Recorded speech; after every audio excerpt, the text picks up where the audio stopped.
আমার রাজ্যে ইদানিং মমতা ব্যানার্জি শুভেন্দুকে এবং বিজেপির নেতাদেরকে কাজে লাগিয়ে এই অশান্তিগুলো চতুর্থ জায়গায় পাঠাচ্ছে। যে আইএসএফ বিজেপির দালাল এবং মুসলমানদের দল ফলমূলে রাজনীতি করে, এটা সারাসার মিথ্যে কথা। কিন্তু তৃণমূল কংগ্রেস পশ্চিম বাংলায় সর্বপ্রথম ধর্ম নিয়ে রাজনীতির কাজটা শুরু করেছে মাননীয় মুখ্যমন্ত্রী মমতা ব্যানার্জি। পরিষ্কার বলে দিয়ে গেলাম, ত্রিপুরা থেকে শুরু করে উত্তরপ্রদেশ থেকে শুরু করে পাকামি হচ্ছে, নোংরামি হচ্ছে, পাগলামি করছে। আমার রাজ্যে কিন্তু এটা ছিল না ভাই। আমার রাজ্যে ইদানিং মমতা ব্যানার্জি শুভেন্দুকে এবং বিজেপির নেতাদেরকে কাজে লাগিয়ে এই অশান্তিগুলো চতুর্থ জায়গায় পাঠাচ্ছে।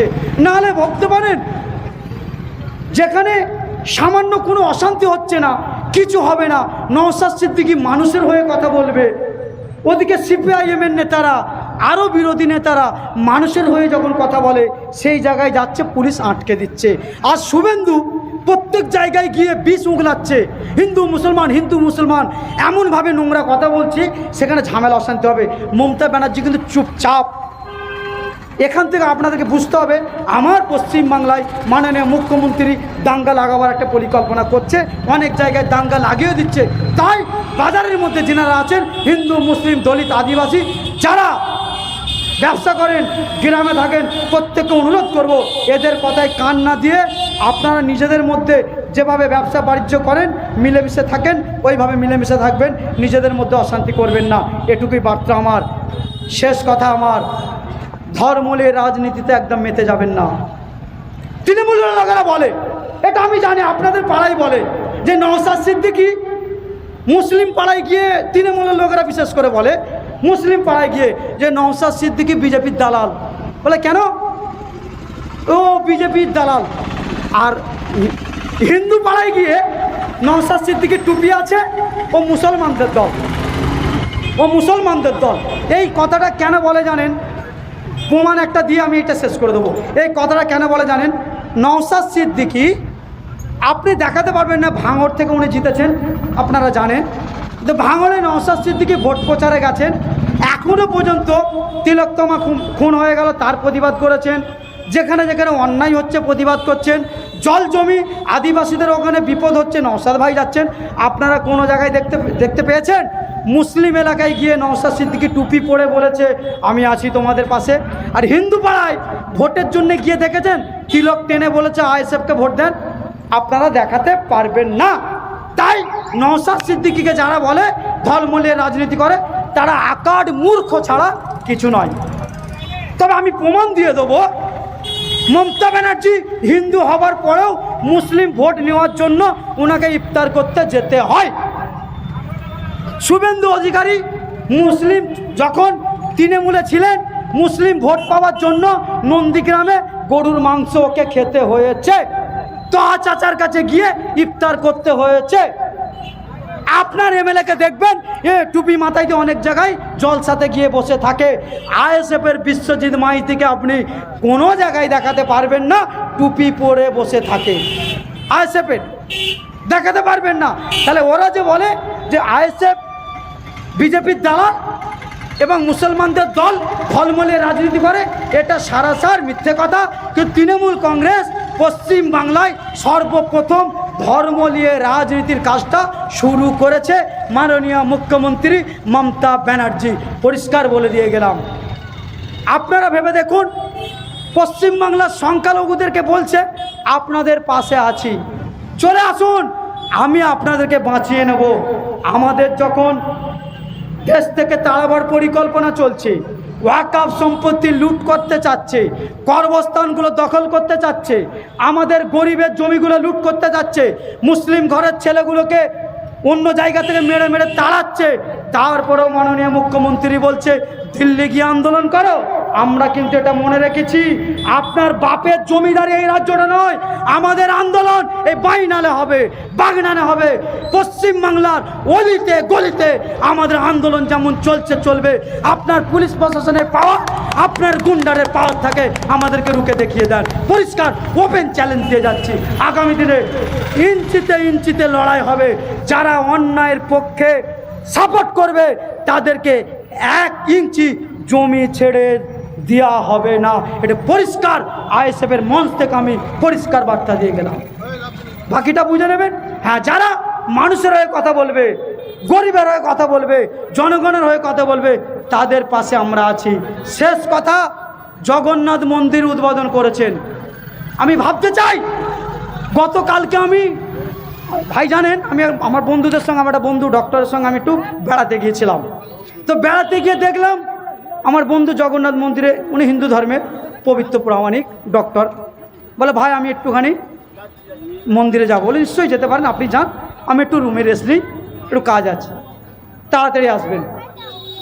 ওনার আসতে দেরি হচ্ছে, আমাকে বলে হয় একবার আসেন না। আমি গেলাম নিশ্চয়ই করেছে, জগন্নাথ মন্দির করেছে। দীঘাতে ঠান্ডা মাথায় বুঝবেন ধর্ম নিয়ে রাজনীতি কে করছে। দেখুন দীঘাতে পার্ক অনেক কিছু করেছে জানেন তো। ওটা আমরা পশ্চিমবাংলা কেন ভারতবর্ষে সবাই জানে, দীঘাটা ট্যুরিস্টের জায়গা, সমস্ত ধর্মের মানুষ। এই কথাটা আমি বললাম ঠান্ডা মাথায় ভাববেন, যাকে ইচ্ছা ভোট দেন। চা পাড়া রাজনীতিতে আমরা আসি না। আমার নেতা নওশাদ সিদ্দিকী পশ্চিমবাংলার সব থেকে ভিআইপি পরিবারের মানুষ। ঠিক বলছি না ভুল বলছি? এখন পশ্চিমবাংলার সব থেকে ভিআইপি পরিবারের মানুষ, সোনার চামচ মুখে দিয়ে জন্মগ্রহণ করেছে। ওই টালির চালা থেকে উঠে আসেনি, বন্দুক ঠেকিয়ে বোম বেঁধে উঠে আসেনি। বড় পরিবারের মানুষ, তিনি সমাজে এসেছে মানুষের কল্যাণের জন্য। তিনার সঙ্গে আমরা আছি। রাজনীতি করে আমাদের পেট চলবে, পুঁজিপুতি হবে, এই চিন্তা ভাবনা আমাদের নেই। তাই বুক ফুলিয়ে কথা বলি, কারুর ধার ধারি না, কারুর দিলে হারামের 2 পয়সা পেটে যাবে ওই চিন্তাও করি না, পরিষ্কার কথা বলে যাব। তো দীঘাতে গিয়েছিলাম, ট্যুরিস্টের জায়গা, সমস্ত মানুষরা সেখানে যাবে, সমস্ত ধর্মের মানুষরা যাবে। একবার গিয়ে দীঘায় গিয়ে দেখে আসবেন, মোদী সরকার সংবিধান বিরোধী কাজ করছে, ভারতটাকে হিন্দু রাষ্ট্র করতে চাচ্ছে। তার জন্য আমার হিন্দু ভাইয়েরা আন্দোলন করছে, মুসলিমরা আন্দোলন করছে, খ্রিস্টানরা আন্দোলন করছে, সবাই আন্দোলন করছে। কেন? ভারত গণতন্ত্র দেশ। যদি শুধু হিন্দু রাষ্ট্র হতো, কারুর বাপের ঘাড়ে ক্ষমতা থাকতো না, ইংরেজকে দেশ থেকে তাড়াবে। ঠিক বলছি না ভুল বলছি? কারুর বাপের ঘাড়ে ক্ষমতা থাকতো না, ইংরেজরা দেশ থেকে, ইংরেজদেরকে তাড়ানো হবে।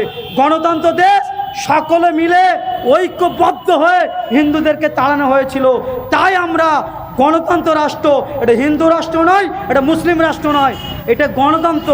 তাই আমরা সকলে মিলে মোদির বিরোধিতা করি। কিন্তু মমতা ব্যানার্জি এদিকে বলছে মুসলমানদের পাশে আছি, আর আরএসএস তার নোংরা কার্যকলাপ পশ্চিমবাংলায় চালাচ্ছে। মমতা ব্যানার্জি চুপি চুপি তাকে পরিষ্কারভাবে সাপোর্ট করছে। মোদি ওইদিকে মসজিদ ভাঙতে চাচ্ছে, মন্দির করতে চাচ্ছে ভোটের জন্য। মমতা ব্যানার্জি পশ্চিমবাংলায় সমস্ত মানুষের ট্যাক্সের পয়সা থেকে, সরকারি ফান্ড থেকে 3000 কোটি টাকা দিয়ে মন্দির তৈরি করেছে।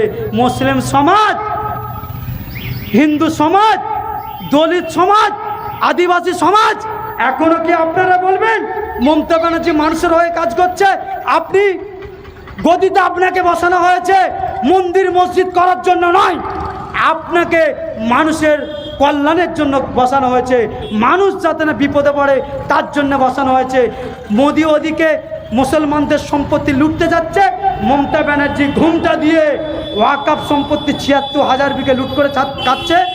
আর বিজেপি সরকারের যে এজেন্ডা, আরএসএসের এজেন্ডা মতো পশ্চিম বাংলায় আস্তে আস্তে সেই জালটাকে বিছোচ্ছে।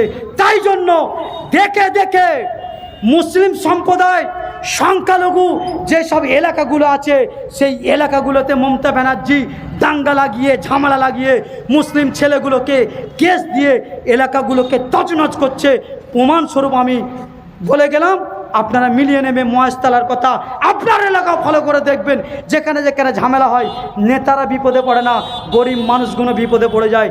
অনুরোধ করব, কথা আর বাড়ালাম না, অনেকগুলো কথা বললাম। তাহলে মনে করেন ভাই করণীয় কি আছে? ঐক্যবদ্ধ হতে হবে। আমাদেরকে কদিন আগে দেখলেন মাওলা আলী যুব কেন্দ্রে আমাদের নওশাদ ভাই থেকে শুরু করে আরও অনেক দলের নেতৃত্বরা ছিলেন, সকলে মিলে ঐক্যবদ্ধ হচ্ছে। আপনারাও গ্রামে গঞ্জে ঐক্যবদ্ধ হন। এই বিজেপি সরকার আর বিজেপিকে যে সাপোর্ট করে এই তৃণমূলের মমতা ব্যানার্জি সরকার, এরা আমার রাজ্য আমার দেশটাকে তছনছ করতে চাচ্ছে। তাই আমাদেরকে ঐক্যবদ্ধ হয়ে এই দুটো সরকারকে, এই দলের গুন্ডামাস্তান, এই আমলা গামলাগুলোকে আমার রাজ্য শুধু নয় আমার দেশ থেকে বিতাড়িত করতে হবে। এই ঐক্যবদ্ধটা নিতে হবে। কথা বাড়ালাম না, এখানেই আমি কথা শেষ করলাম। আগামী দিনে যেখানেই বিপদে পড়বেন ঐক্যবদ্ধ হয়ে লড়াই করবেন। হিন্দু মুসলমান দেখতে চাইবেন না।